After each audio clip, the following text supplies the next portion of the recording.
తిరుపతి నుండి ఇక్కడికి వచ్చేసి మరి శంకరమఠం ఆస్థానంలో భావించి ఇక్కడ ఇంతసేపు కూడా ఎన్నో ధార్మిక విశేషాలను ధర్మ సంబంధమైనటువంటి విశేషాలను సవివరంగా క్లుప్తంగా వివరించినందుకు స్వామివారికి ఆదిశంకర సేవా సమితి మరియు కనిగిరి బ్రాహ్మణ సంఘం వారు మరి సవినయంగా వారికి సన్మానించి సత్కరించుకున్నారు.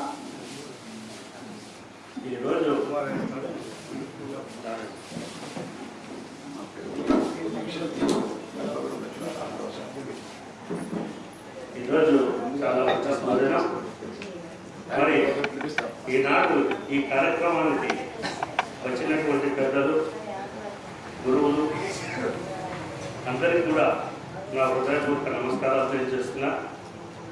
మన రామకృష్ణ పచ్చంపల్లి రామకృష్ణ గారు ఎన్నో ఏళ్ళుగా చెప్తూ ఉండేవారు, మీరు ఒక్కసారి రాండి స్వామిని చూడండి, మీరు అక్కడ ఉన్నటువంటి వాతావరణాన్ని ఎంత మనశ్శాంతిగా ఉంటుందంటే అంత బాగుంటుందని ఎప్పుడూ చెప్తుండేవారు. మాకు అవకాశం కలగలేదు.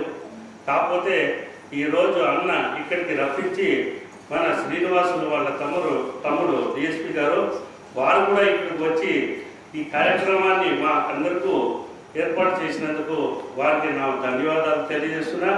మరి ఒక చిన్న సత్కారము మరి శ్రీనివాసులు గారిని వేదిక దగ్గర రావాల్సిందిగా కోరుతున్నాను. అన్న నా తమ్ముని classmate Raj Kumar classmate DSP గారు ఇప్పుడు తిరుపతిలో ఉన్నారు. వారిని చాలా ఏళ్ల క్రితం చూసిన మళ్ళీ ఈరోజు ఈ అవకాశాన్ని కల్పించినందుకు వారికి వారి కుటుంబ సభ్యులు అందరికీ కూడా నా నమస్పూర్వక కృతజ్ఞతలు తెలియజేస్తూ వివరించుకుంటున్నా. సార్కి ఇప్పుడు సన్మానం చేస్తున్నా.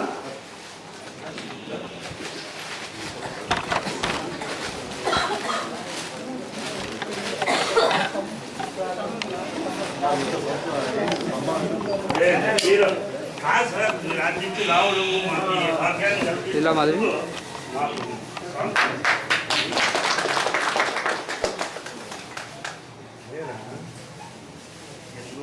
చెప్తున్నారు. దానికోసం అవకాశం తప్పకుండా